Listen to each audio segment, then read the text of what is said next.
Eles achavam que a minha audição tinha ido embora junto com a juventude. Mas esqueceram que quem passou a vida ouvindo o ponto da cauda de açúcar sabe escutar até suspiro de formiga.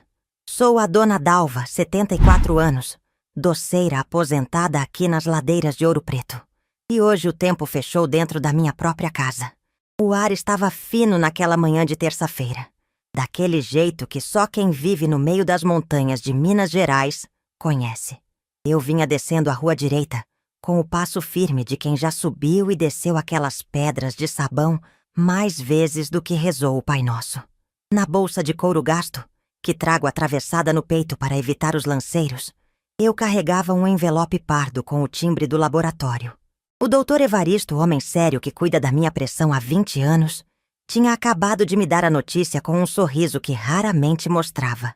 Dona Dalva, a senhora é um fenômeno.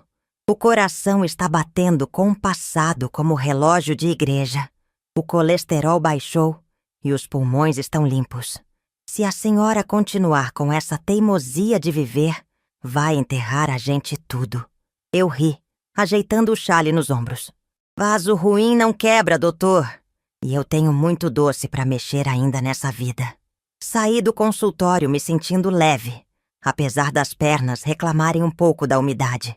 A saúde de ferro era minha maior riqueza. Ou, pelo menos, era o que eu achava até chegar no portão de casa. Minha casa, um sobrado colonial que comprei com o suor de milhares de potes de doce de leite e goiabada cascão, vendidos de porta em porta e depois na feirinha de pedra-sabão. Cada tijolo daquela casa tinha cheiro de cravo e canela. Era o meu santuário, o lugar onde criei meu único filho, o Rogério, depois que o pai dele sumiu no mundo deixando para trás só dívida e desgosto. Rogério, o nome dele sempre adoçava minha boca, mas ultimamente vinha deixando um amargo, feito doce, que passa do ponto e queima no fundo do tacho. Ele tinha voltado a morar comigo há 6 meses, alegando que o mercado estava difícil e que precisava de um tempo para se reerguer. Trouxe junto umas malas cheias de roupas de marca e um celular que não parava de tocar. Eu, mãe coruja, acolhi. Afinal, filho é pedaço da gente, e a casa ficava grande demais só para mim e para as minhas lembranças. Cheguei no portão de ferro e notei que estava destrancado. Rogério tinha essa mania de deixar tudo aberto, confiando que a tranquilidade de antigamente ainda reinava na cidade. Empurrei o portão devagar. Ele rangeu, mas o barulho da rua abafou o som. Entrei no corredor lateral, onde eu cultivava minhas samambaias e um pé de arruda bem frondoso, para espantar o mal-olhado. Foi ali, na sombra da varanda, que parei para tirar o cisco que tinha entrado no meu sapato. A janela da sala estava aberta. A cortina de renda balançava levemente, e foi então que ouvi a voz dele. Não era a voz mansa que ele usava para me pedir dinheiro emprestado ou para elogiar o feijão tropeiro. Era uma voz impaciente, dura, de quem negocia gado. Eu já te disse, Marcone. Pode segurar os caras aí. É questão de dias. Houve uma pausa. Eu congelei com o sapato na mão. Não, não é rolo. É garantido. A velha não passa deste mês.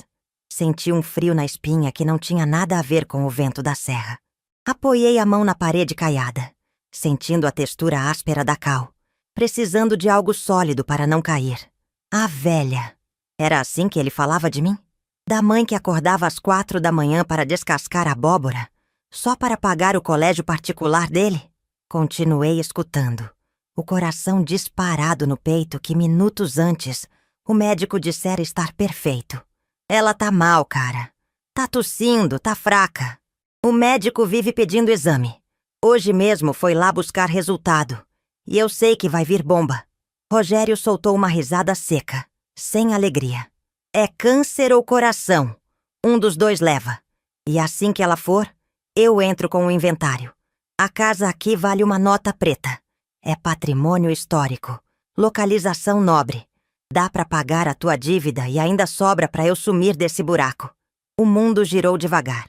As samambaias pareciam ter perdido a cor. Eu não estava tossindo. Eu não estava fraca. Aquela tosse da semana passada foi uma alergia à poeira da reforma do vizinho. Mas ele estava torcendo. Não, pior. Ele estava contando com a minha morte. Ele estava apostando nela como quem aposta num cavalo manco. Minha mente viajou para o passado num estalo. Lembrei do Rogério com febre aos 5 anos. Eu passando noites em claro com toalhas molhadas na testa dele, rezando para Nossa Senhora levar a minha vida e deixar a dele. Lembrei de quando ele se formou, o orgulho que senti, achando que tinha criado um homem de bem. Onde foi que eu errei? Será que foi o excesso de açúcar? O excesso de zelo? Respirei fundo. O ar entrou rasgando, mas trouxe clareza. A dona Dalva, que chorava pelos cantos, tinha ficado no passado. A mulher que estava ali, encostada na parede descascada, era a mesma que tinha expulsado cobradores da porta com uma vassoura na mão quando o marido fugiu. Era a mulher que tinha construído um nome respeitado na cidade. "Não passa deste mês", ele disse. "Ah, meu filho, você não sabe a força que tem uma mineira traída." Em vez de entrar chorando, gritando, fazendo o escândalo que qualquer mãe desesperada faria, eu fiz o que aprendi com o tempo.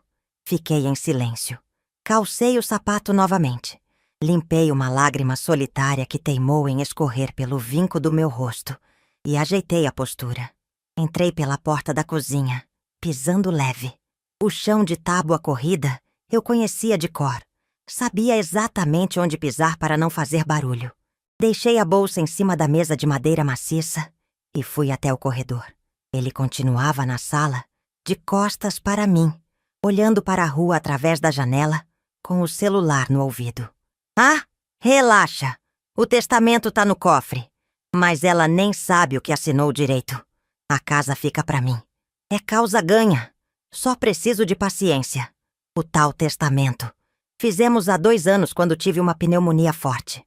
Ele trouxe um advogado amigo dele, todo cheio de juridiquês, dizendo que era para facilitar as coisas, para me proteger. Eu, tonta, assinei confiando. Achei que estava garantindo o futuro dele, não assinando minha sentença de descarte. Passei pela porta da sala sem que ele me visse e entrei no meu quarto. O quarto cheirava a lavanda e cera velha. Fui até o guarda-roupa de embuia, aquele móvel pesado que herdei da minha avó. No fundo dele, atrás das pilhas de lençóis bordados que eu guardava para o enxoval de uma neta que nunca veio, estava o cofre. Não era nada eletrônico, apenas uma caixa de metal reforçada com um segredo mecânico e uma chave. Minhas mãos não tremeram. Girei o segredo. Direita, esquerda, direita. O clique foi suave. Abri a portinha pesada. Lá dentro, algumas joias antigas sem muito valor comercial, mas com muito valor sentimental. Uns maços de dinheiro para emergências. Hábito de quem já passou fome. E o envelope pardo do testamento. Peguei o documento. O papel era grosso, oficial. Li o título. Testamento Público. Meus olhos correram pelas linhas. Basicamente, eu deixava tudo para ele, com usufruto meu enquanto viva. Mas as cláusulas... Agora, lendo com os olhos da desilusão, via as armadilhas. Havia brechas que permitiriam a ele vender o imóvel se eu fosse declarada incapaz. E quem define a incapacidade? Um médico amigo? Um juiz convencido por um filho preocupado?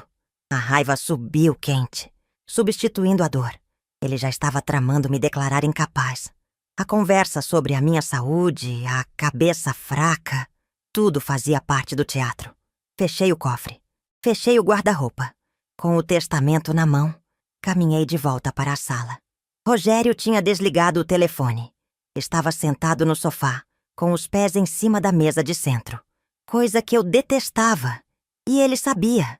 Assistindo a um programa qualquer na televisão. Parei na entrada da sala. A luz da manhã batia nas minhas costas, criando uma sombra longa no chão. "Bom dia, meu filho", disse eu com a voz firme, sem nenhum tremor. Ele deu um pulo no sofá, assustado. Tirou os pés da mesa rapidamente e virou-se para mim, colocando aquela máscara de bom moço que agora me dava náuseas. "Mãe, que susto!" Não ouvi a senhora chegar.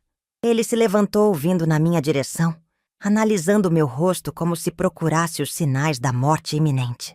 E aí? Como foi no médico? O doutor Evaristo disse o quê? Ele te passou algum remédio novo? A senhora parece pálida.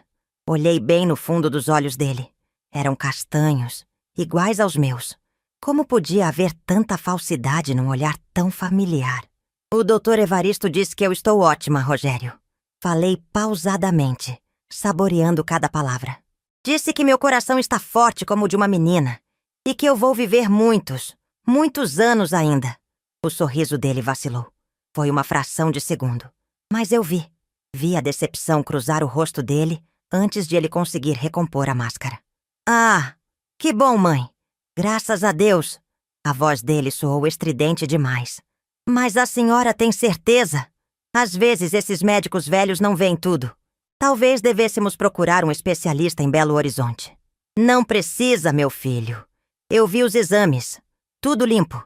Dei um passo à frente, invadindo o espaço pessoal dele. Mas sabe o que é engraçado? Enquanto eu voltava, vim pensando na vida. Pensando em como a gente se apega a papéis, a bens materiais, achando que isso garante o amor das pessoas. Ele recuou um passo, confuso com o meu tom. Seus olhos desceram para a minha mão e viram o envelope. Ele reconheceu o papel imediatamente. A cor sumiu do rosto dele de verdade dessa vez. Mãe, o que é isso? Por que a senhora tá com o testamento na mão? Eu ouvi, Rogério. O silêncio que caiu na sala foi pesado. Dava para ouvir o tic-tac do relógio de parede. Ouviu o quê? Do que a senhora tá falando? Ele tentou se fazer de desentendido, mas o suor começou a brotar na testa dele. A velha não passa deste mês. Já dá para entrar com o inventário. Repeti as palavras dele com a mesma frieza que ele usou ao telefone. Eu ouvi tudo, meu filho. Desde o portão. Ele tentou rir, um riso nervoso, patético. Mãe, a senhora deve ter ouvido mal. Eu tava falando de uma cliente. Uma senhora que eu atendo na consultoria, a dona Matilde. Cala a boca, Rogério. Minha voz trovejou. Não gritei, mas projetei a voz como fazia quando ele era criança e fazia arte feia. Ele se calou instantaneamente. Não ofenda a minha inteligência. Eu posso ser velha, posso ter as pernas cansadas, mas não sou burra e nem surda. Você estava vendendo a minha casa, a casa que eu construí mexendo tacho quente, para pagar suas dívidas de jogo ou sei lá de que porcaria você se meteu. Ele abriu a boca para argumentar, mas eu levantei a mão.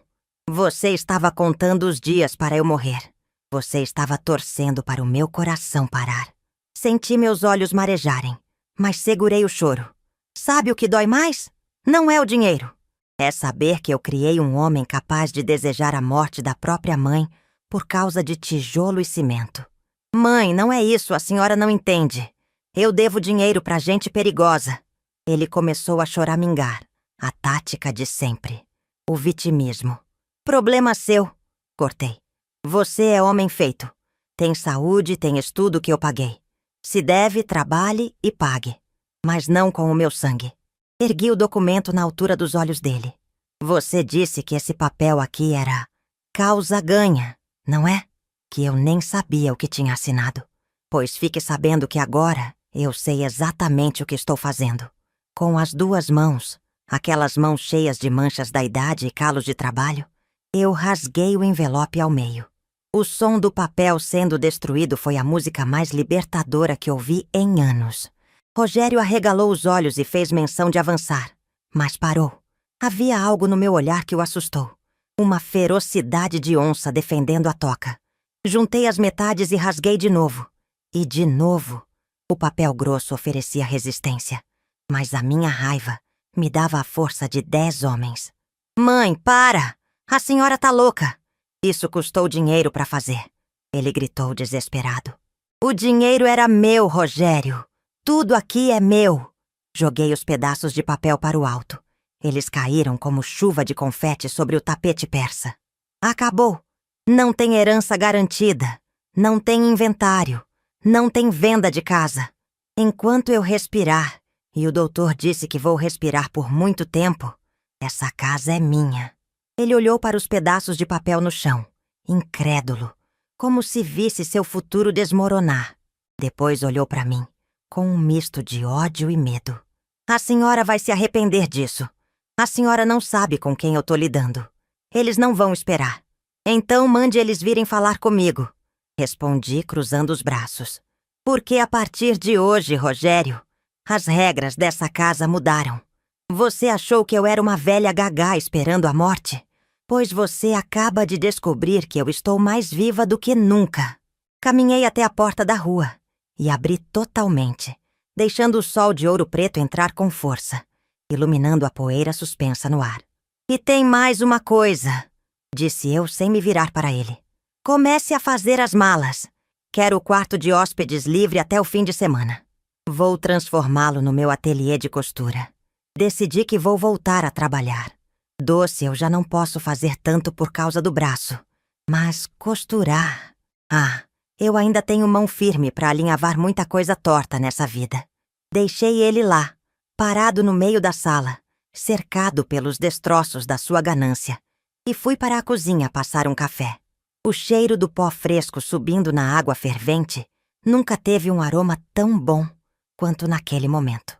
Era o cheiro da minha segunda chance. Enquanto a água borbulhava no coador de pano, olhei pela janela da cozinha para o quintal. O pé de jabuticaba estava carregado. A vida continuava teimosa e bela. Eu tinha vencido a primeira batalha, mas sabia que a guerra dentro da minha própria casa estava apenas começando, pois o olhar que vi no rosto do meu filho, quando rasguei aquele papel, não foi de arrependimento, foi de vingança. O cheiro do café recém-coado invadiu a cozinha, mas pela primeira vez em décadas, ele não me trouxe paz. Minhas mãos, que minutos antes rasgaram aquele papel maldito com a força de um titã, agora tremiam ao segurar a xícara de ágata lascada. Não era medo de morrer. A morte é a única certeza que a gente carrega desde o berço. Era o pavor de viver sabendo que dormi com o inimigo debaixo do meu teto. E o inimigo tinha meu sangue, meus olhos e o sorriso do pai. Ouvi a porta da frente bater com uma violência que fez os cristais da cristaleira tilintarem na sala de jantar. Rogério tinha saído. Provavelmente foi encontrar os tais amigos para explicar por que o plano da velha gagá tinha dado água. Respirei fundo, deixando o vapor do café entrar pelas narinas. O aroma forte daquele pó de torra escura que compro no mercado municipal serviu para assentar minha alma no corpo. Calma, Dalva, sussurrei para mim mesma, enquanto me sentava na cadeira de madeira que rangeu sob meu peso. Quem já enfrentou enchente não se assusta com goteira. Olhei para as minhas mãos pousadas sobre a toalha de xadrez vermelho. Eram mãos de trabalho. A pele fina e manchada escondia músculos acostumados a bater massa de pão de queijo e mexer tachos de cobre pesados por horas a fio, sem deixar o doce queimar. Cada calo naquelas palmas contava uma história de sacrifício. Lembrei-me de quando o Rogério tinha 10 anos e queria um tênis de marca que custava o olho da cara. Passei 3 noites fazendo cocada para vender na porta da escola dele. As pontas dos meus dedos ficaram em carne viva de tanto ralar coco. Mas ele teve o tênis. E agora? Agora ele queria vender o chão onde pisei para comprar a liberdade dele. Levantei-me. A fraqueza momentânea tinha passado. O doutor Evaristo estava certo. Meu coração batia forte, ritmado. Um tambor de guerra avisando que a batalha tinha começado. Eu precisava pensar. Precisava lembrar de quem eu era antes de ser apenas a mãe do Rogério. Ou a dona Dalva dos Doces. Caminhei pela casa vazia. O silêncio era diferente agora. Antes era um silêncio de solidão acompanhada. Agora era um silêncio de trincheira. Fui até o corredor onde ficavam as fotos de família. Parei diante do retrato do meu casamento. Eu, moça, com a cintura fina e o olhar cheio de sonhos, ao lado do pai do Rogério. Ele foi embora quando o menino tinha 2 anos.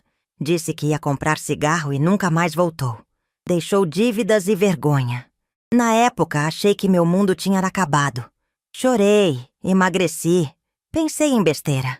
Mas depois... depois eu descobri que mulher mineira é igual a bambu. Enverga, encosta no chão com o vento, Mas não quebra. Levantei meu império vendendo um doce de leite de cada vez.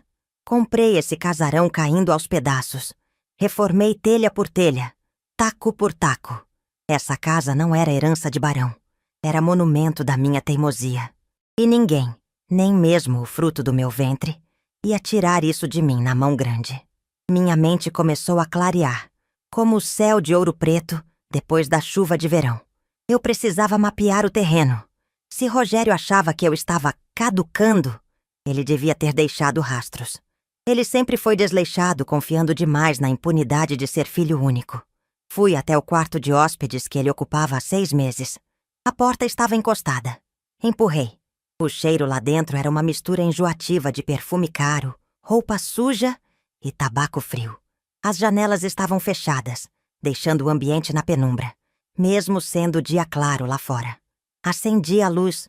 O caos reinava. Roupas de grife jogadas no chão, caixas de sapato abertas, pratos com restos de comida na cabeceira. Senti uma pontada de nojo. Não o criei assim. Eu ensinei a dobrar o lençol, a lavar o prato que sujou. Onde foi parar aquela educação?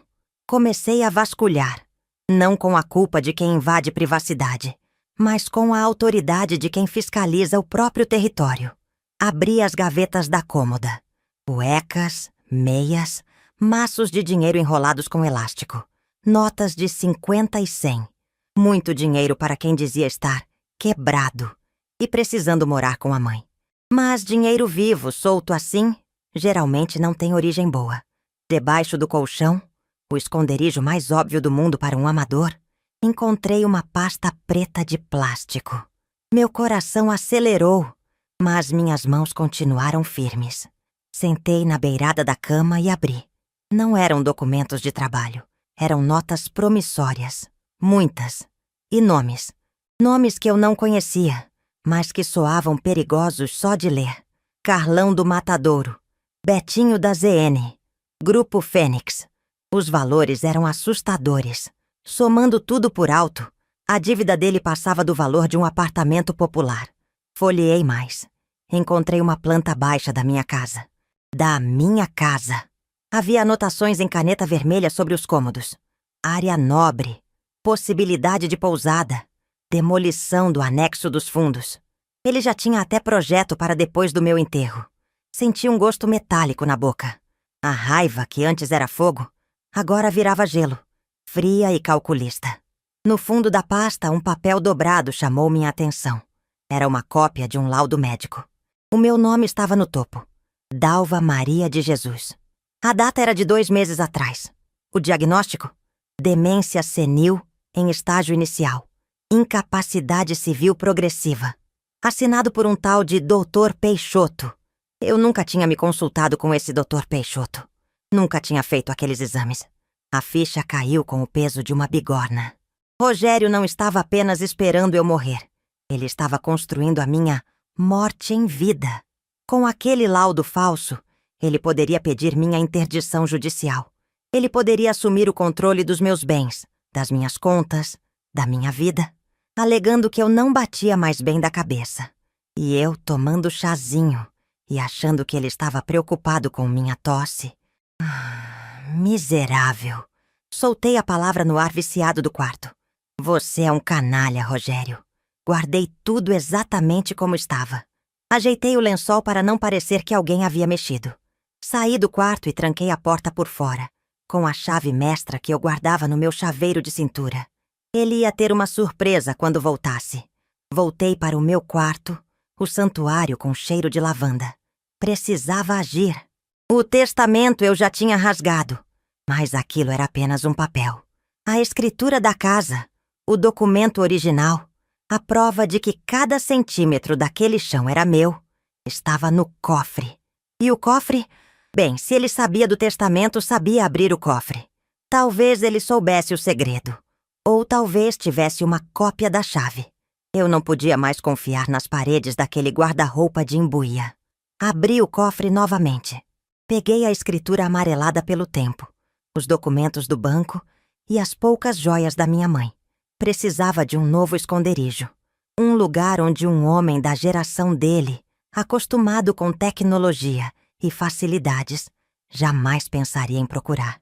Olhei ao redor. Meus olhos pousaram na minha velha máquina de costura Singer, aquela de pedal, que ficava no canto, coberta por uma toalha de crochê.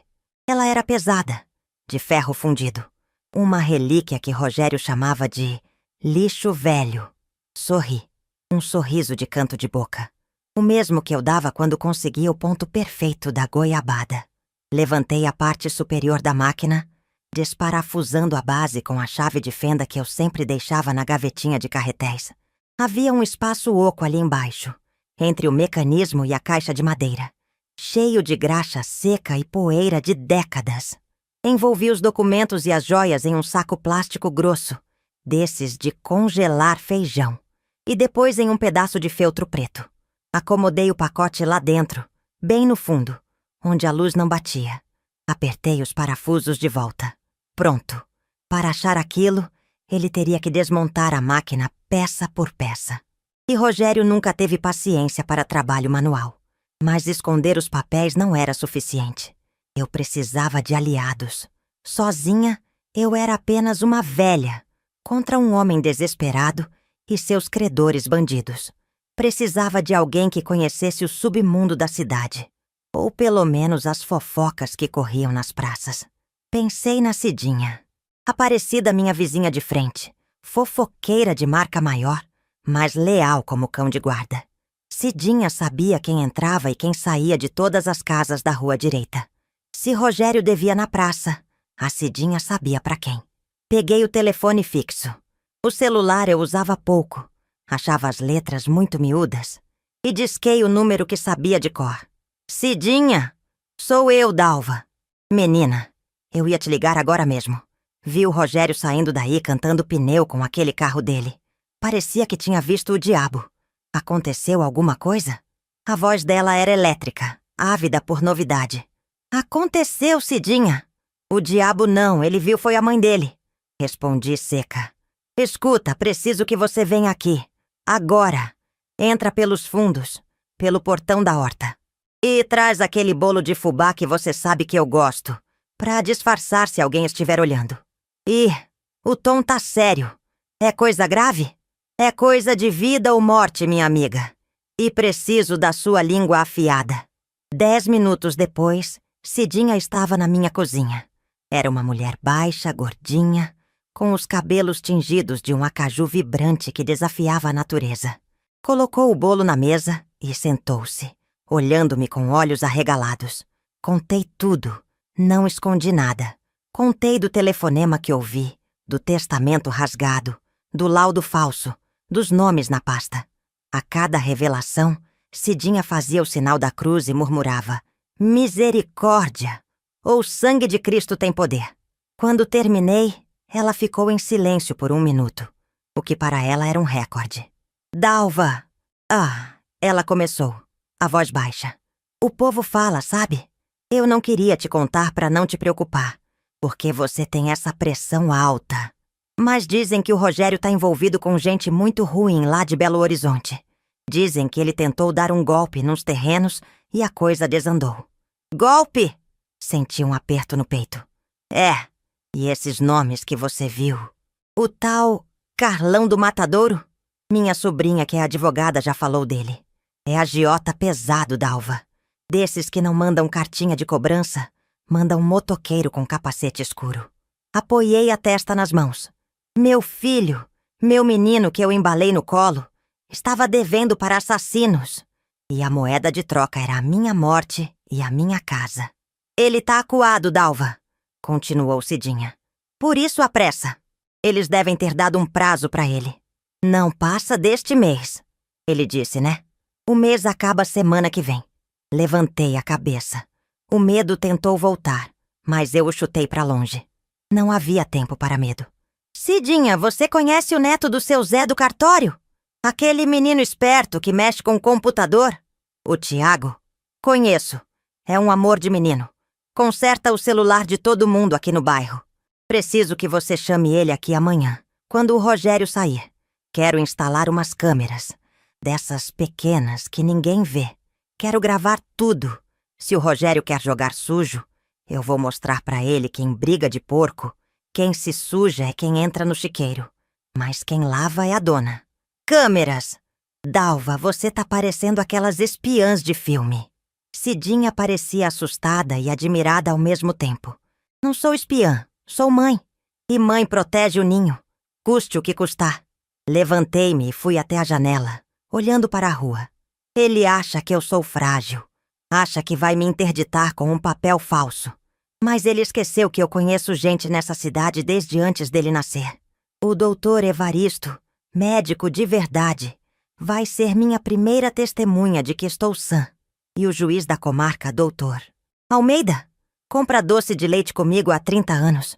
Vamos ver em quem ele acredita. Na doceira honesta ou no playboy falido. Cidinha sorriu pegando uma fatia do bolo. É assim que se fala. Mas e agora? O que você vai fazer quando ele voltar? Agora?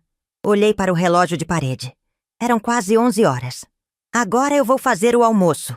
Frango com quiabo e angu. O prato preferido dele. Você vai cozinhar para ele? Depois de tudo? Cidinha quase engasgou. Vou. Meus olhos brilharam com uma malícia que eu não sentia há anos. Vou tratar ele como um rei. Vou perguntar da vida. Sorrir. Perguntar se ele quer mais um pouquinho. Vou deixar ele confuso. Ele espera uma velha histérica ou uma vítima chorosa.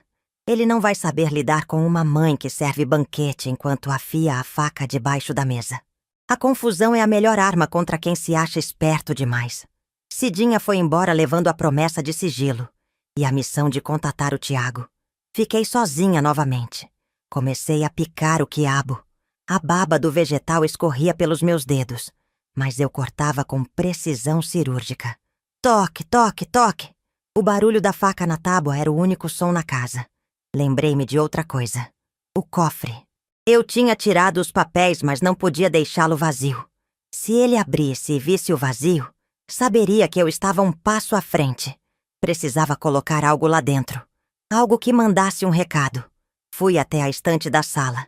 Peguei uma Bíblia antiga, daquelas com capa de couro preta, pesada. Abri e marquei uma página com uma fita vermelha. Salmo 37. Pois os malfeitores serão exterminados, mas os que esperam no Senhor herdarão a terra. Coloquei a Bíblia dentro do cofre, sozinha, no lugar onde antes ficava o dinheiro e a escritura. Fechei e girei o segredo. Voltei para a minha cozinha.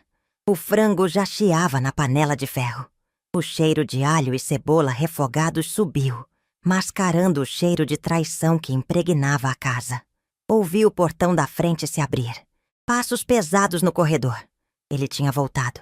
Meu coração não disparou dessa vez. Ele bateu frio, lento e perigoso.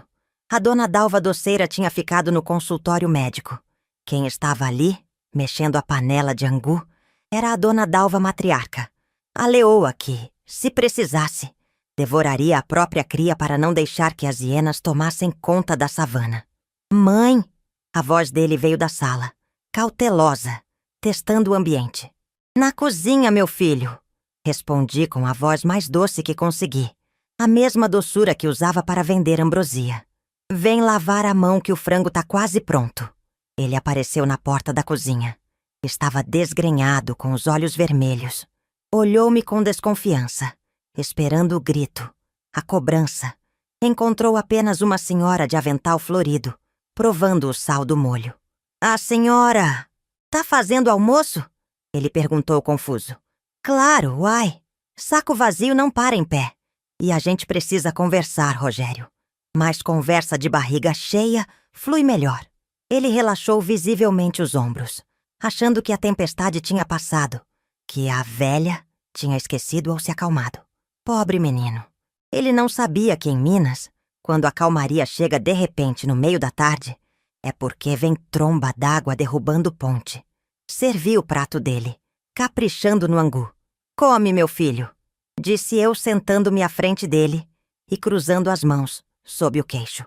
Aproveita, porque a partir de hoje muita coisa vai mudar nessa casa. Ele levou a primeira garfada à boca, os olhos fixos nos meus, tentando decifrar o enigma. Eu sorri, um sorriso que não chegava aos olhos. A guerra silenciosa tinha começado e eu tinha a vantagem de conhecer o terreno. Afinal, eu mesma o tinha construído. Enquanto ele mastigava, olhei para o pescoço dele. Havia um cordão de ouro ali que eu nunca tinha visto. Ouro tolo. O meu ouro estava escondido dentro de uma máquina de costura, Singer 1950, e a minha justiça estava apenas esquentando os motores. Você quer meu inventário, Rogério? Pensei, vendo-o engolir. Pois você vai ter o inventário da sua própria desgraça. O silêncio na minha casa sempre foi sagrado. Era um silêncio cheio de memórias, do tipo que a gente respeita como se fosse visita importante. Mas naqueles dias seguintes ao rasgo do testamento, o silêncio mudou de figura. Virou tocaia. Rogério achava que tinha vencido pelo cansaço, ou talvez pela minha suposta velhice. Depois daquele almoço onde servia angu com um sorriso no rosto, ele ficou desconfiado por umas 2 horas. Mas a arrogância de quem se acha mais esperto que a mãe logo tomou conta. Ele me via andando pela casa de chinelo de pano, arrastando o pé um pouquinho mais do que o necessário, e devia pensar: foi só um surto de lucidez. A velha tá caducando mesmo. Mal sabia ele que eu estava encenando a maior peça de teatro que Ouro Preto já viu desde os tempos do Aleijadinho. Na manhã de quarta-feira, esperei ele sair com o carro.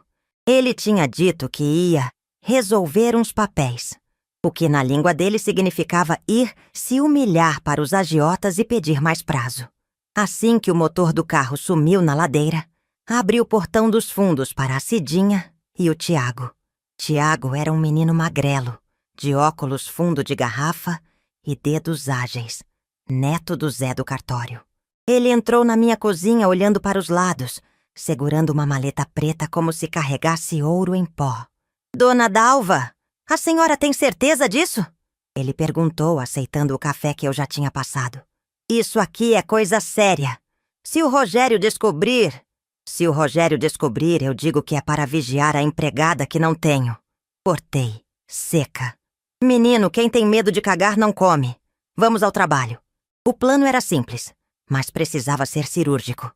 Eu queria olhos e ouvidos em todos os cantos onde a traição pudesse se esconder. Tiago instalou a primeira câmera, uma coisinha minúscula que parecia um botão de camisa, bem no meio das flores de plástico que enfeitavam o oratório da sala. Santo de casa não faz milagre, meu filho, mas câmera escondida grava pecado. Brinquei enquanto ele ajeitava o fio invisível. Colocamos outra na cozinha, camuflada em cima do armário de mantimentos, entre as latas de leite em pó. A terceira foi para o corredor, apontada para a porta do quarto dele.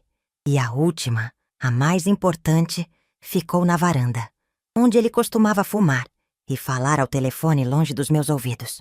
Tudo conectado no celular da senhora, dona Dalva, disse Tiago me entregando o aparelho.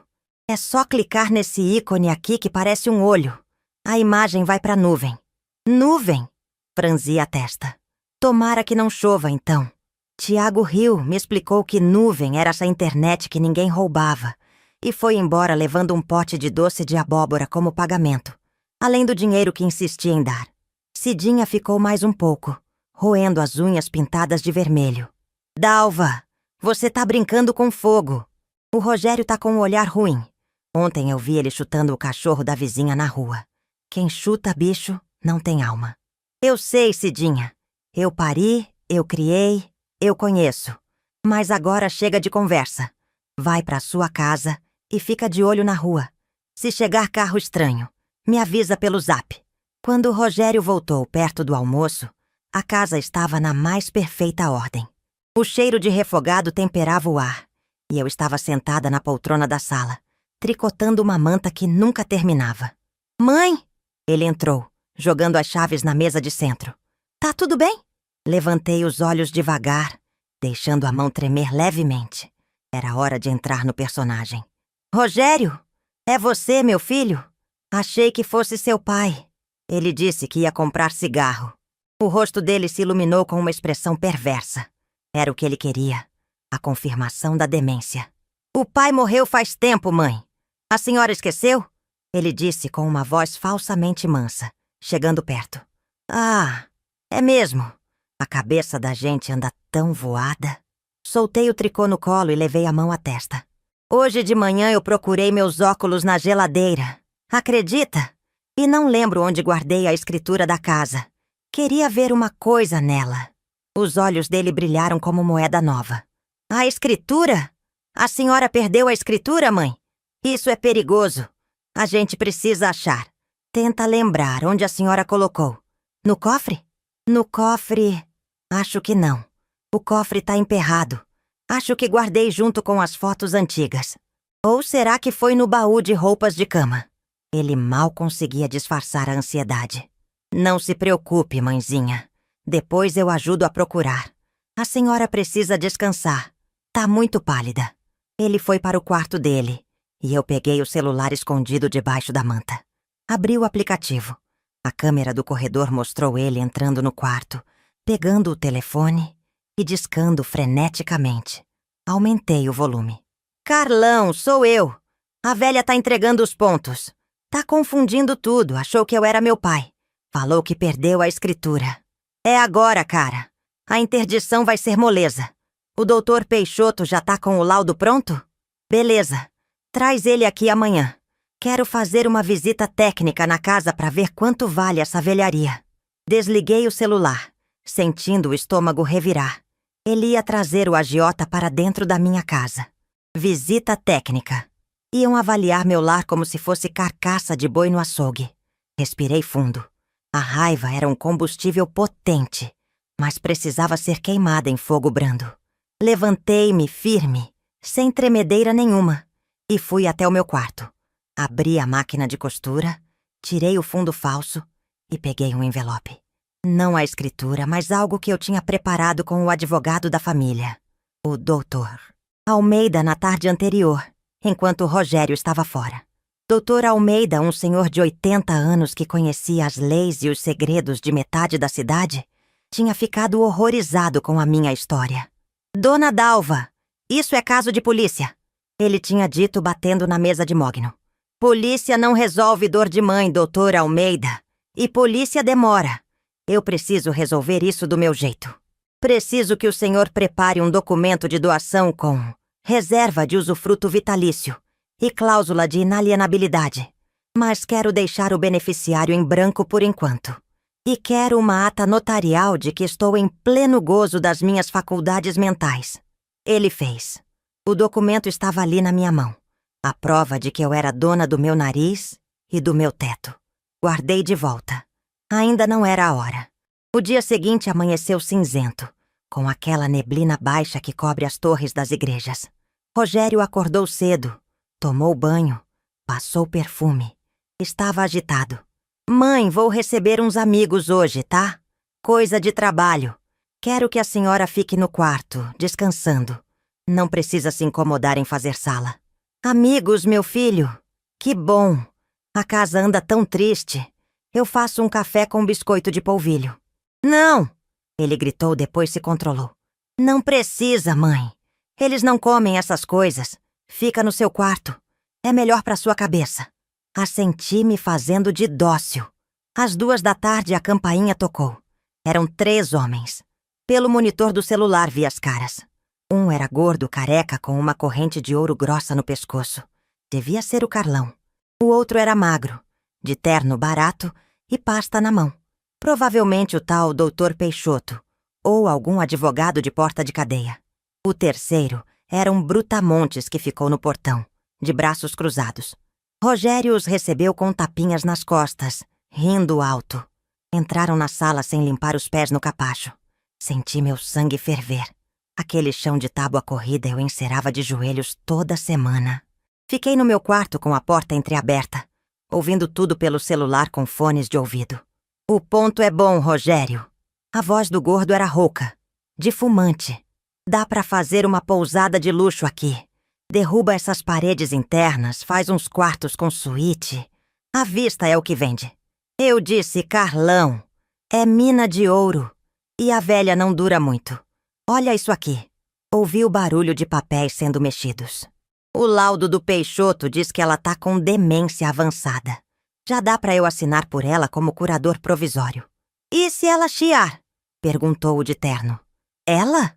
Rogério riu, e foi a risada mais feia que já ouvi na vida. Ela não sabe nem que dia é hoje. Tá lá no quarto babando. Ontem me chamou de pai. Tá no papo. Então assina logo essa procuração aqui, disse o gordo. Quero garantia.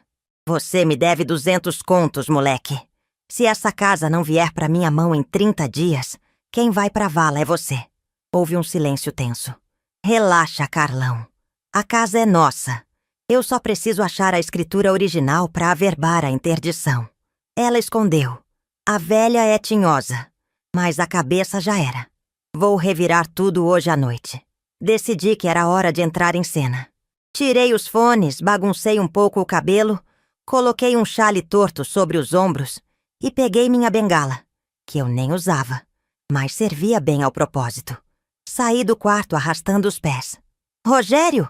Chamei com a voz trêmula. Tem gente aí? Ouvi barulho de bicho. Entrei na sala. Os 3 homens se viraram. Rogério ficou pálido, depois vermelho de raiva. Mãe, eu disse pra senhora ficar no quarto. O gordo, Carlão, me olhou de cima a baixo com desprezo. Essa é a tal Dona Dalva? Ele riu. Parece que já tá fazendo hora extra na terra mesmo. Fingi não ouvir. Caminhei até o centro da sala, olhando para o vazio, mas prestando atenção em cada detalhe. A pasta aberta na mesa, a arma fazendo volume na cintura do gordo, o suor na testa do meu filho. O senhor veio consertar a goteira? Perguntei para o Carlão, chegando bem perto dele. Tão perto que pude sentir o cheiro de loção barata e maldade. É, vovó, vim consertar a goteira. E vou cobrar caro. Ele respondeu piscando para o Rogério. Ah, que bom! Sorri, um sorriso bobo. Porque essa casa tem muita história, sabe? Meu marido construiu com as próprias mãos. Dizem que tem ouro enterrado no porão, mas eu nunca achei. A palavra mágica. Ouro. Os olhos do Carlão cresceram. O advogado de terno se ajeitou no sofá. Rogério me olhou confuso. Ouro, mãe? Que conversa é essa? Seu avô contava. Umas barras antigas da época do Império, escondidas numa caixa de ferro, debaixo do piso da despensa velha. Apontei vagamente para os fundos da casa. Mas eu não lembro onde é a despensa. A cabeça falha. Virei as costas e fui caminhando para assar a cozinha, resmungando coisas sem nexo. Vou fazer café.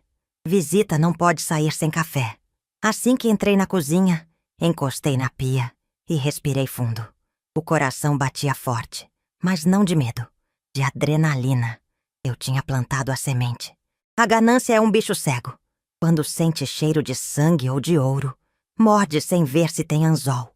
Pelo celular, ouvi a conversa na sala. Rogério, qual é a dessa história de ouro? O gordo perguntou, a voz agora cheia de cobiça. Sei lá, Carlão. Coisa de velho. Lenda urbana. Nunca vi nada. Mas vale a pena conferir, né? Se tiver barra de ouro aí, a gente abate da dívida e ainda sobra um troco. Onde fica essa despensa velha? Nos fundos, num anexo que tá caindo aos pedaços. Eu nem vou lá, tem muito rato. Rato eu mato com a mão. Amanhã a gente volta com picareta. Vamos abrir aquele chão. Se tiver ouro, é nosso. Se não tiver, a gente adianta o serviço e já cava a cova da velha, se precisar. Eles riram. Uma risada grossa, suja. Eu terminei de passar o café. Coloquei na bandeja de prata, com as xícaras de porcelana fina que foram da minha bisavó. Acomodei uns biscoitos de nata que tinha assado de manhã. Voltei para a sala. O café, meus senhores, disse eu, servindo um por um. Minha mão tremeu de propósito e derramei um pouco de café quente na calça do advogado de terno. Ai, cuidado, sua velha maluca! Ele gritou, levantando-se. Oh, me desculpe, me desculpe. Eu sou tão desastrada. Comecei a tentar limpar com um pano de prato sujo, sujando ainda mais o terno dele. Sai pra lá! Rogério me empurrou levemente. Mãe, vai pro quarto. Agora! Tá bom, tá bom. Eu só queria agradar. Fiz beicinho de choro e me retirei, encolhida. Mas antes de sair, olhei bem para o Carlão. Ele estava bebendo o café e olhando para a planta da casa, marcando com uma caneta vermelha o local da despensa velha. Eles morderam a isca. Voltei para o meu quarto e tranquei a porta. Peguei o celular e disquei para a Cidinha. Cidinha, prepara o Tiago! Amanhã vai ser o dia. Eles vêm cavar o chão da despensa velha procurando ouro. Ouro, Dalva? Você enterrou ouro lá? A voz dela era puro espanto. Não, Cidinha. Enterrei foi o esgoto da casa nova que fiz em 94. A fossa séptica antiga fica bem ali, debaixo do piso que eles querem quebrar. Cidinha soltou uma gargalhada que deve ter sido ouvida na rua. Você é o diabo, Dalva. Eles vão nadar na... Exatamente. Mas não é só isso. Fiquei séria. Preciso que você chame o Sargento Pimenta, aquele seu primo da polícia militar. Diz pra ele que vai ter invasão de domicílio e dano ao patrimônio histórico. E diz pra ele vir armado porque os homens são perigosos. O Pimenta me deve favor. Ele vai estar lá. Desliguei. Olhei para a minha máquina de costura, minha fiel companheira de guerra. Amanhã a velha Gagá ia dar lugar à dona da casa. E a casa ia se defender. A noite caiu pesada sobre Ouro Preto. Rogério saiu com os amigos para comemorar antecipadamente a herança. Fiquei sozinha na casa imensa. Fui até a estante e peguei um álbum de fotos. Havia uma foto do Rogério bebê, tomando banho na bacia, sorrindo sem dentes. Passei o dedo sobre o rosto dele. Uma lágrima caiu no plástico, mas eu a limpei rápido. Aquele bebê tinha morrido. O homem que ocupava o lugar dele era um estranho capaz de vender a mãe por dinheiro de jogo. Não senti pena. Senti luto. E o luto na minha terra, a gente respeita. Mas depois levanta, sacode a poeira e segue a vida. Fui até o cofre. Tirei a Bíblia que tinha deixado lá e abri em Eclesiastes. Para tudo há uma ocasião e um tempo para cada propósito debaixo do céu. Tempo de nascer e tempo de morrer. Tempo de plantar e tempo de arrancar o que se plantou. Rogério tinha plantado o vento a vida toda. Amanhã ele colheria a tempestade e eu seria o trovão. Preparei minha roupa para o dia seguinte. Um vestido preto de seda, sóbrio, elegante e meu colar de pérolas verdadeiras. Não me vestiria de vítima. Me vestiria de juíza. Deitei na cama, mas não dormi. Fiquei ouvindo os estalos da madeira antiga da casa, como se ela estivesse se espreguiçando, preparando seus músculos de peroba e jacarandá para expulsar os invasores. Amanhã a cidade saberia que Dona Dalva não era mulher de se curvar. Amanhã, o ouro que eles procuravam se revelaria chumbo grosso, e o silêncio da minha casa voltaria a ser sagrado, nem que eu tivesse que lavá-lo com água, sabão e muita vergonha na cara de quem não presta. Fechei os olhos e rezei um Pai Nosso. Não pelo meu filho, mas pela alma do homem que ele se tornou, porque o corpo... o corpo ia aprender uma lição que escola nenhuma ensina. O palco estava montado, as cortinas iam se abrir, e eu já sabia exatamente como seria o último ato. O sol daquela quinta-feira nasceu tímido por trás do pico do Itacolomi, como se tivesse medo do que ia presenciar. Mas eu não tinha medo. Acordei antes mesmo do galo do vizinho cantar, com uma calma gelada no peito, que eu só sentia quando tinha que demitir funcionário desonesto na época da fábrica de doces. Levantei da cama sem fazer o estrado ranger. Fui até o guarda-roupa e ignorei os vestidos de chita e os chinelos de pano que usei nos últimos dias para compor a personagem da velha Gagá. Minha mão buscou o fundo da gaveta, onde o cheiro de naftalina guardava minhas memórias de gala. Tirei de lá um vestido de seda preto, corte reto, elegante, que usei no casamento de uma prima rica em Belo Horizonte há 10 anos. Ele ainda me servia, talvez um pouco folgado agora, o que só aumentava o ar de dignidade. Penteei meus cabelos brancos com rigor, prendendo-os num coque firme, sem nenhum fio solto. No pescoço, coloquei o colar de pérolas verdadeiras que foi da minha mãe. O único ouro que Rogério e seus urubus não tinham conseguido farejar. Passei um batom cor-de-boca, discreto, mas suficiente para mostrar que ali havia vida, e muita. Olhei-me no espelho. A Dona Dalva, a velhinha doceira e frágil que tremia as mãos, tinha ido embora. Quem me encarava de volta era a Dalva Maria de Jesus, matriarca dona de si e de cada tijolo daquele chão. Hoje não, Rogério, sussurrei para o reflexo. Hoje você não tem mãe. Hoje você tem uma credora. E a dívida é moral. Ouvi o barulho de carros chegando lá fora. Eram eles. O horário combinado para a caça ao tesouro. Peguei minha bengala de jacarandá, não para me apoiar, mas como um cetro de autoridade, e caminhei até a sala. As câmeras do Tiago piscavam luzes invisíveis, prontas para gravar o espetáculo. Sentei-me na poltrona principal, de costas para a janela, deixando a luz da manhã criar uma aura ao meu redor. Mas mantive a postura curvada, fingindo cochilar. O último ato da farsa precisava ser convincente. A porta da frente se abriu sem cerimônia. Rogério entrou seguido pelo Carlão, o agiota gordo, e o tal advogado de porta de cadeia, Doutor Peixoto. Desta vez, trouxeram mais 2 homens, brutamontes com picaretas e pás nas mãos, sujos de poeira de obra. A velha tá dormindo, cochichou Rogério, apontando para mim. Melhor assim, não enche o saco. Vamos logo com isso, rosnou Carlão, ansioso. Cadê a entrada da tal despensa?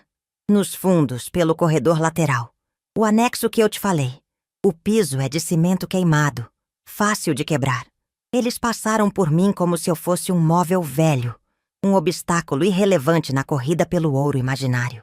Senti o cheiro de suor azedo e ambição quando cruzaram a sala. Esperei que saíssem pela porta da cozinha, em direção ao quintal. Assim que sumiram de vista, levantei-me. Ajeitei o vestido. Peguei o celular e conferi a imagem da câmera dos fundos. Eles já estavam lá, no anexo antigo, onde eu guardava tralhas de jardinagem.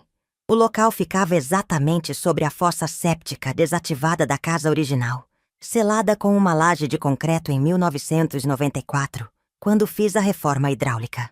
Caminhei até a varanda dos fundos, de onde eu tinha uma visão privilegiada, protegida pela grade de ferro e pelas minhas samambaias. Ali! Gritou Rogério, apontando para uma mancha mais escura no cimento.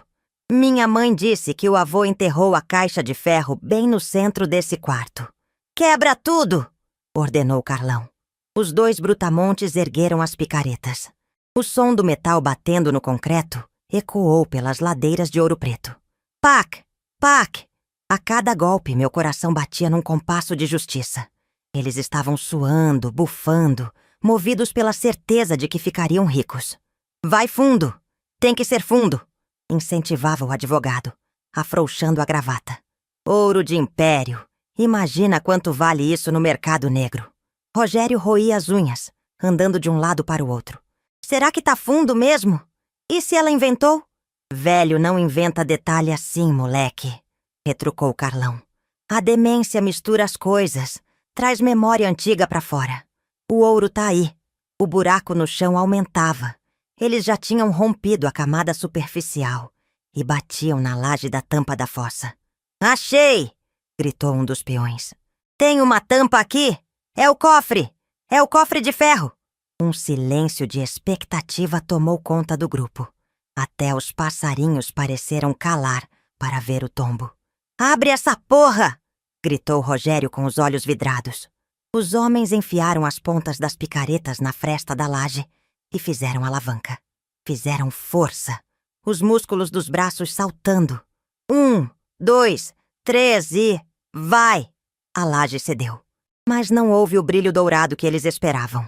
Houve um som surdo, um glup gigante, como se a terra estivesse arrotando. E então, o cheiro subiu. Não era apenas um cheiro ruim. Era o cheiro concentrado de décadas, fermentado no escuro. Uma mistura podre de esgoto antigo e gás metano que invadiu o anexo com a violência de um soco na cara. Que merda é essa? Gritou Carlão, cobrindo-se o nariz com a manga da camisa. O cofre não era um cofre. Era o vácuo escuro e imundo da fossa. E com o movimento brusco da alavanca, a pressão interna fez com que uma lama negra, viscosa e fétida, espirrasse para cima, atingindo em cheio os 2 peões e respingando nas calças caras do Rogério e na camisa branca do advogado. Ai, meu Deus! Que nojo! Berrou Rogério pulando para trás, escorregando na própria ganância. Foi a minha deixa. Saí da sombra da varanda. Meus sapatos de salto baixo faziam um som rítmico no piso de pedra. Toque, toque, toque! Não encontraram o ouro do Império, rapazes? Minha voz saiu límpida, projetada, cortando o ar fétido como uma navalha afiada. Todos se viraram para mim. O choque nos rostos deles foi impagável. Eles esperavam a vovó de chale e tremedeira. Encontraram uma rainha de luto. Rogério me olhou de boca aberta, o rosto manchado de respingos de esgoto. Mãe, a senhora tá diferente. Estou, Rogério? Desci os degraus da varanda devagar, parando a uma distância segura, mas imponente. Ou será que você é que nunca se deu ao trabalho de olhar para mim de verdade? Carlão, recuperando-se do cheiro e da surpresa, deu um passo à frente. Que palhaçada é essa, velha? Cadê o ouro? Você disse que tinha ouro. Sorri. Um sorriso frio, que não chegava aos olhos. Ouro não tem cheiro, meu senhor. Mas a ganância... Ah, a ganância fede. Exatamente como vocês estão fedendo agora. Rogério arregalou os olhos, a ficha começando a cair. A senhora sabia? Eu sei de tudo, meu filho. Tirei o celular do bolso do vestido. Com um toque, a gravação daquela manhã fatídica começou a tocar no volume máximo. A velha não passa deste mês.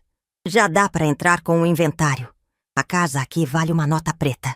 A voz de Rogério ecoou pelo quintal, misturando-se ao cheiro podre. Ele empalideceu tanto que parecia um fantasma. O advogado Peixoto começou a recuar em direção à saída, mas Carlão segurou o braço dele. Você gravou a gente? Rosnou o agiota, levando a mão à cintura, onde eu sabia que estava a arma. Você tá brincando com fogo, dona Dalva. Eu brinco com fogo desde os 10 anos de idade, mexendo tacho de cobre no fogão a lenha. Respondi sem recuar 1 milímetro. Mas vocês estão brincando com dinamite. Levantei a mão e apontei para o telhado, para as árvores, para a cozinha. Estão vendo aquelas luzinhas piscando? Câmeras. Tudo o que vocês disseram, tudo o que planejaram, a invasão, o dano ao patrimônio, a tentativa de estelionato contra uma idosa. Está tudo gravado e salvo na nuvem. Como diz meu amigo Tiago. Nuvem? Rogério balbuciou como se a palavra fosse alienígena. Mãe, apaga isso! Eles vão me matar! Eles não vão precisar, Rogério, porque você já morreu para mim no momento em que desejou a minha morte. O agiota, percebendo que o cerco estava se fechando e que o ouro era um golpe, perdeu a paciência. Eu quero meu dinheiro! Ele avançou na minha direção, ignorando a sujeira. Se não tem ouro, eu levo a casa. Assina essa procuração agora, sua velha maldita, ou eu te quebro inteira. Ele puxou a arma. O metal preto brilhou ao sol. Rogério gritou, cobrindo a cabeça. Eu não me mexi. Mantive o queixo erguido, encarando o cano da arma. Atira! Desafiei. Atira numa idosa desarmada dentro da casa dela, sendo filmado ao vivo. Vamos ver se você sai dessa cidade antes da polícia fechar as saídas. Ouro Preto tem ladeira estreita, meu filho. Ratoeira perfeita. Carlão hesitou. A coragem dele vinha da certeza da impunidade. E aquela certeza tinha acabado de ser quebrada pela minha postura. Ele olhou para as câmeras, confuso, tentando achar onde estavam.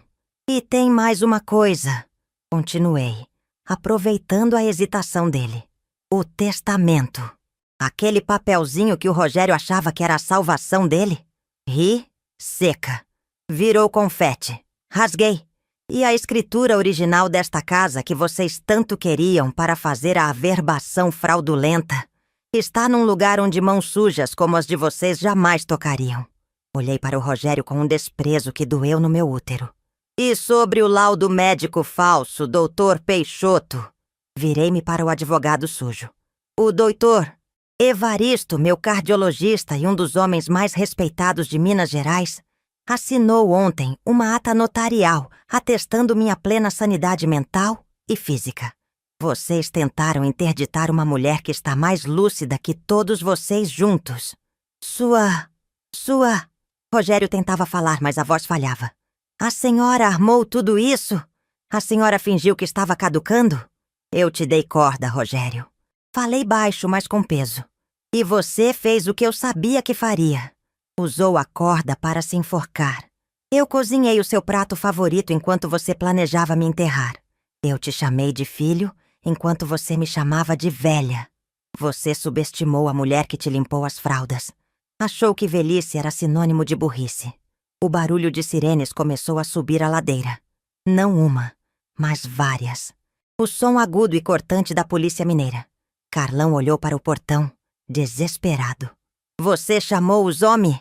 Não chamei os homens. Chamei o Sargento Pimenta. Ele é sobrinho da minha vizinha Cidinha e adora meu bolo de fubá. E ele odeia covardes que ameaçam senhoras. O portão da frente foi arrombado com um estrondo. Polícia! Mãos na cabeça! Todo mundo no chão!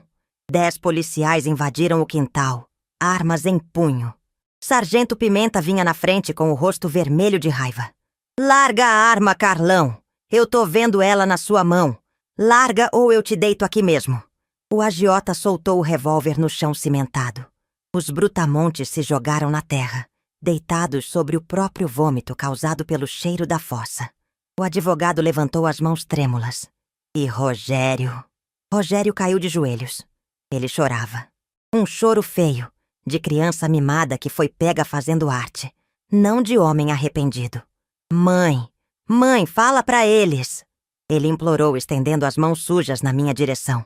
Fala que foi um mal-entendido. Eu sou seu filho. Eles vão me prender. Os policiais começaram a algemar um por um. O sargento Pimenta se aproximou de mim, baixando a arma. Dona Dalva, a senhora está ferida? A alma está um pouco arranhada, sargento. Mas o corpo está inteiro. Respondi, mantendo a dignidade.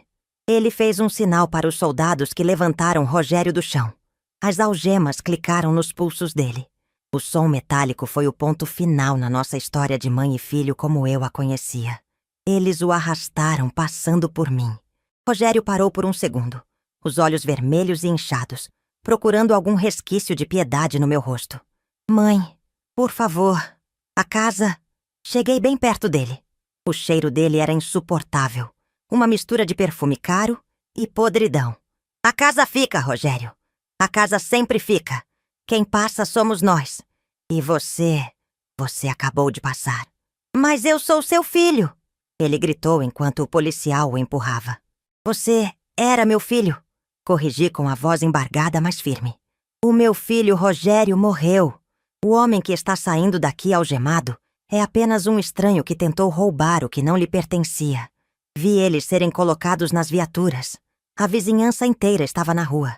Cidinha estava no portão, de braços cruzados, balançando a cabeça. O Tiago filmava tudo.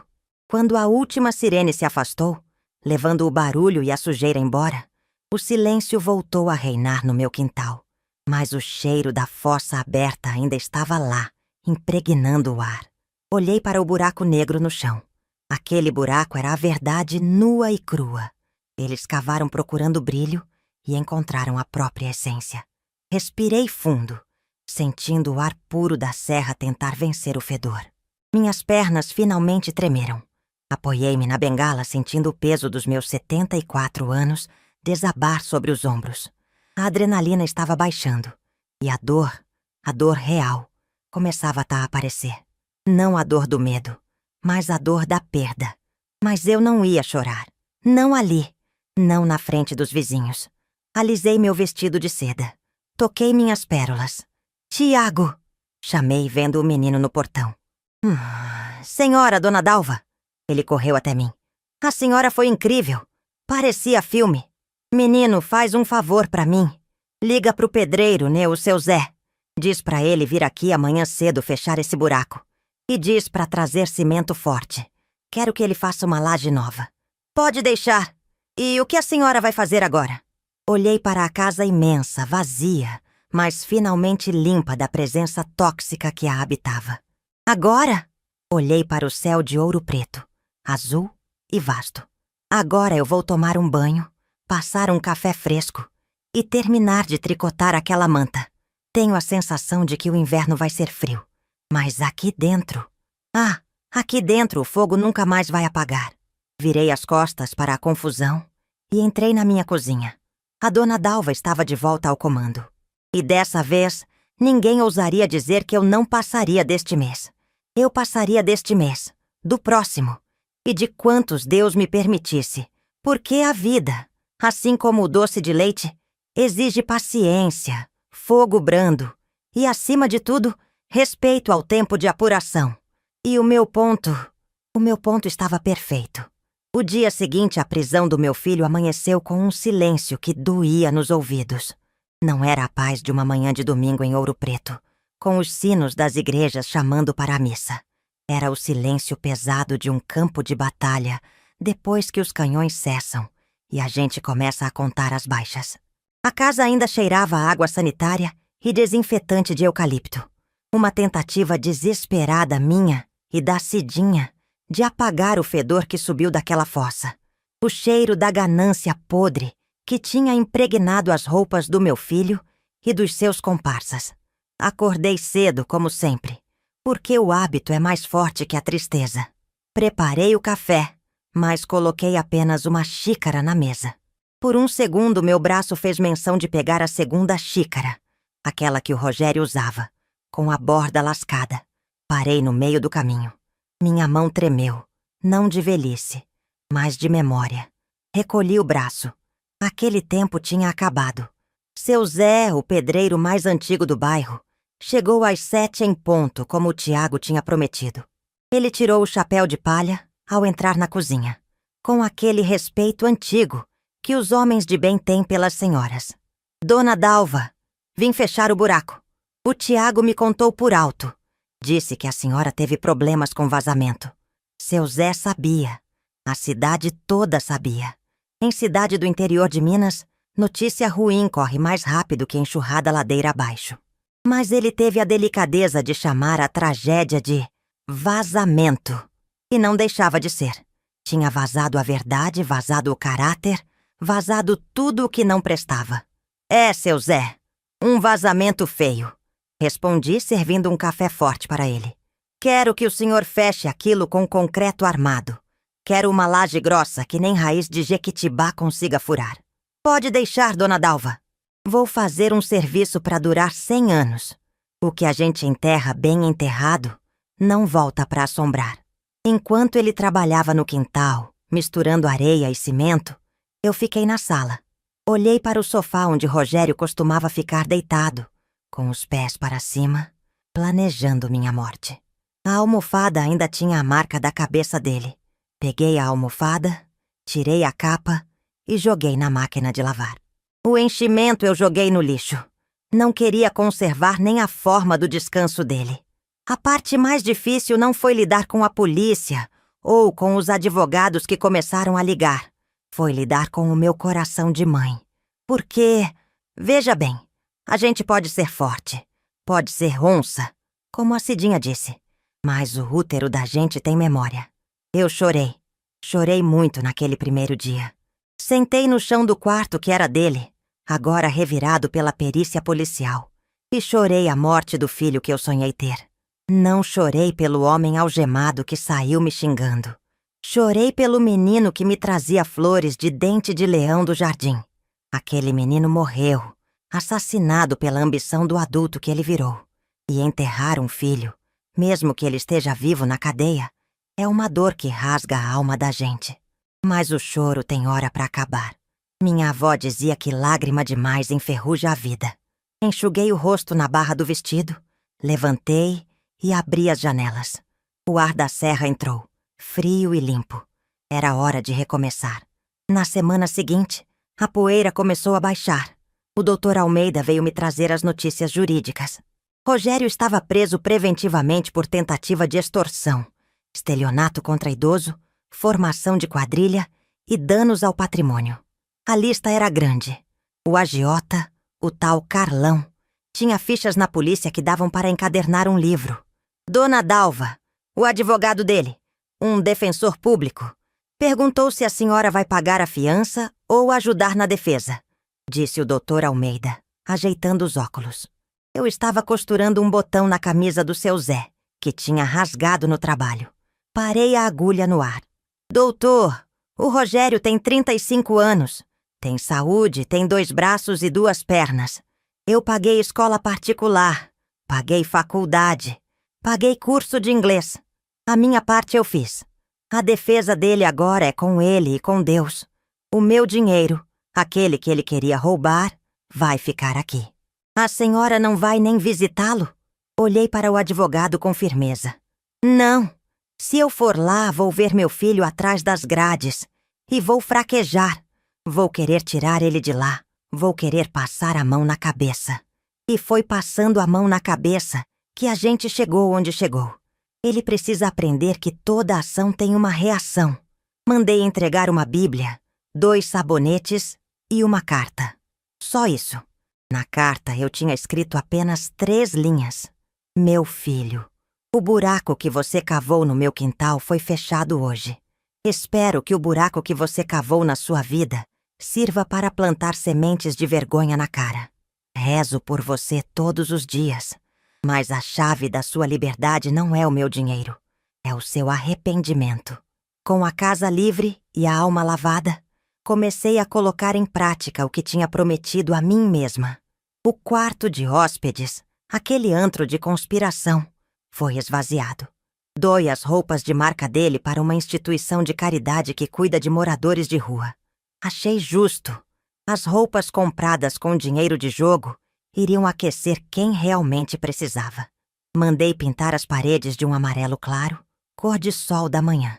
Tirei a cortina pesada e coloquei uma de voal branco, leve, que dançava com o vento. No centro, coloquei minha máquina de costura Singer, aquela mesma que guardou minha escritura e minha dignidade. Comprei tecidos, chita, tricoline, linho. O Tiago, aquele menino de ouro, fez uma placa de madeira bonita para colocar no portão. Ateliê Dona Dalva. Costura, reformas e prosa. Porque em Minas, a gente não vende só serviço. A gente vende o tempo de conversa também. No começo, as vizinhas vinham meio desconfiadas. Queriam ver a mãe do criminoso. Queriam saber se eu estava deprimida, se estava acabada. A curiosidade mórbida é um defeito humano. Mas elas chegavam e encontravam uma mulher de batom, cabelo arrumado, cheirando a alfazema, com um bolo de fubá cremoso saindo do forno. Entra, Maria! O café tá fresco. Trouxe a bainha para fazer? E assim, entre um gole de café e uma linha passada na agulha, eu fui desarmando-se o preconceito. Elas vinham pela fofoca e ficavam pelo acolhimento. Descobriram que a Dona Dalva não era uma vítima digna de pena, mas uma sobrevivente digna de respeito. Menina, você viu como ela tá forte? Ouvi a vizinha do 302 cochichar na padaria. Se fosse eu, tinha morrido de desgosto. Ela não, é mais bonita. E eu estava mesmo. Porque tirei das costas o peso de sustentar um marmanjo ingrato. Meu dinheiro sobrava. Minha aposentadoria, somada aos trocados da costura, dava para eu viver como rainha. Comecei a me dar luxos que nunca tive. Comprei cremes bons para o rosto, voltei a frequentar o cinema no Centro Cultural, paguei uma massagista para vir em casa soltar meus nervos. Um dia, uns 3 meses depois do ocorrido, o Tiago apareceu lá em casa com uma novidade. Dona Dalva, criei um Instagram para o seu ateliê. Postei as fotos daquelas colchas de retalhos que a senhora fez. Olha isso aqui. Ele me mostrou a tela do celular. Tinha centenas de coraçõezinhos. Gente de São Paulo, do Rio, perguntando quanto custava se eu enviava pelo correio. Mas, Tiago, eu não dou conta de costurar para tanta gente. Minhas mãos doem. A senhora não precisa costurar tudo sozinha. A senhora ensina. A senhora coordena. Aquilo plantou uma semente na minha cabeça. Lembrei da Ritinha, uma moça aqui da rua de baixo. Mãe solteira, novinha, 19 anos, com um bebê de colo e um olhar assustado que me lembrava o meu próprio olhar quando meu marido fugiu. Ela estava passando necessidade, eu sabia. Chamei a Ritinha. Minha filha, você quer aprender a costurar? Eu te ensino o ofício. Te pago por produção e você pode trazer o menino. A gente coloca um chiqueirinho ali no canto. Criança alegra a casa. Os olhos dela encheram d'água. Dona Dalva, A senhora faria isso por mim? Mesmo sabendo que meu irmão já foi preso? O povo diz que a minha família não presta. Segurei as mãos dela, calejadas de lavar roupa pra fora. Minha filha, árvore genealógica não define caráter. Fruta podre cai do pé. Mas a semente boa a gente planta de novo. O que importa é quem você quer ser, não de onde você veio. Eu tive um filho criado a pão de ló que virou bandido. Você foi criada na dificuldade e tá aqui, lutando pelo seu filho. Senta aí. Vamos começar a alinhavar. E assim, o ateliê cresceu. Ritinha aprendeu rápido. O bebê dela, o Paulinho, virou o neto que eu não tive. O riso dele preencheu os vazios daquela casa imensa. Aquele som de criança engatinhando, derrubando carretéis, trouxe a vida de volta para os cômodos que antes cheiravam a mofo e tristeza. 6 meses se passaram. O julgamento do Rogério foi marcado. A cidade parou. O advogado dele tentou alegar que ele foi coagido pelos agiotas, que era um bom rapaz, que se perdeu. Mas as gravações... as gravações do Tiago eram implacáveis. A voz dele desejando a minha morte ecoou no tribunal. Eu fui chamada para depor. Entrei no fórum de cabeça erguida com meu vestido de seda preto e minhas pérolas. Quando sentei na frente do juiz, o mesmo doutor Almeida que comprava meus doces, ele me perguntou: Dona Dalva, a senhora se sentiu ameaçada pelo seu filho? Olhei para o Rogério. Ele estava magro, o cabelo raspado, usando o uniforme do presídio. Ele não sustentou meu olhar. Baixou a cabeça. Excelência, respondi, minha voz preenchendo o salão. Ameaçada não é a palavra. Eu me senti traída. Ameaça é quando alguém diz que vai fazer algo. Traição é quando alguém usa o amor que você deu contra você mesma. Ele não queria só minha casa. Ele queria anular minha existência, minha lucidez. Ele queria que eu fosse um vegetal para poder colher os frutos que não plantou. Houve um silêncio respeitoso. O juiz assentiu. Rogério foi condenado a 8 anos. Quando o martelo bateu, eu não senti alegria. Senti alívio. A justiça dos homens tinha sido feita. A de Deus, eu deixava para depois.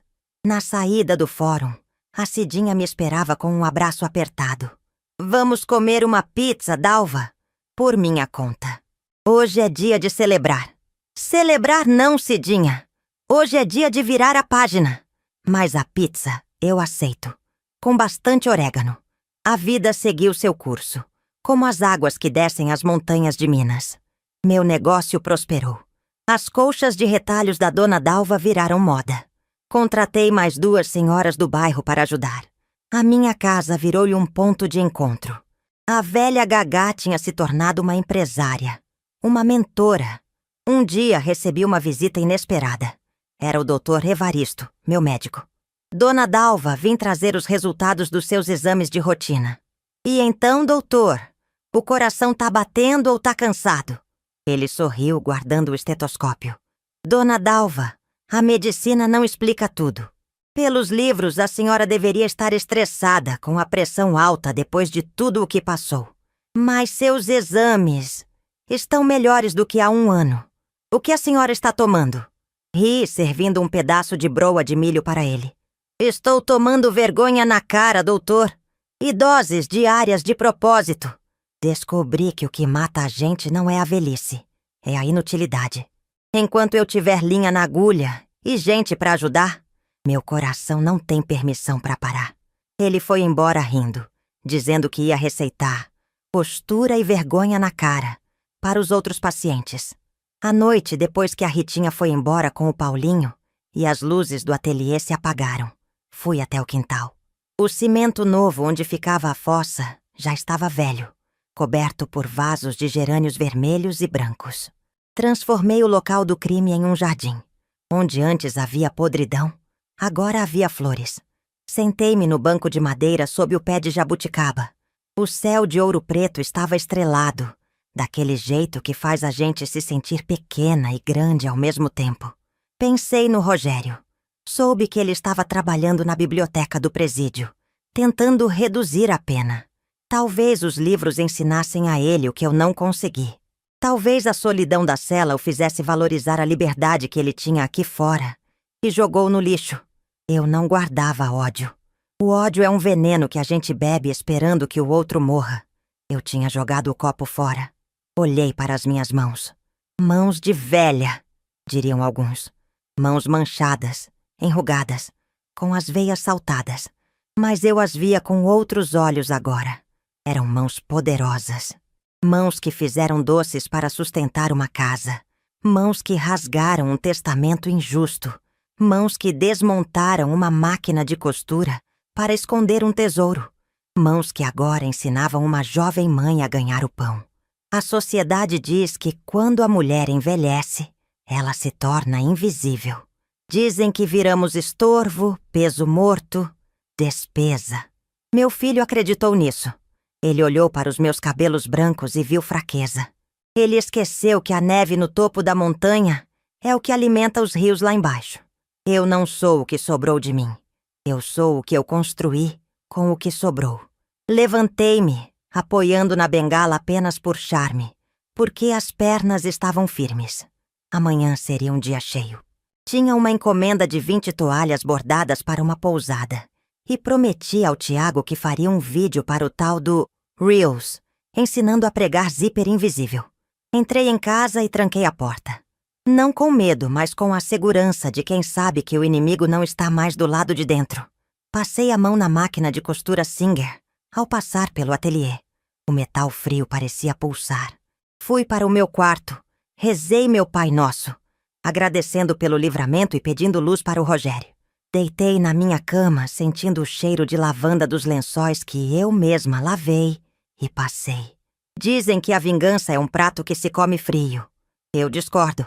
A minha vingança não foi fria, nem foi vingança. Foi justiça.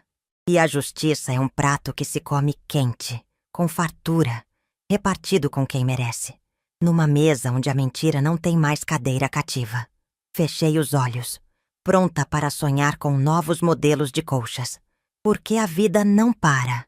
E eu, Dalva Maria de Jesus, 74 anos e recém-nascida, tinha muito ponto para dar e muita linha para queimar antes de o grande alfaiate lá de cima me chamar para o descanso eterno.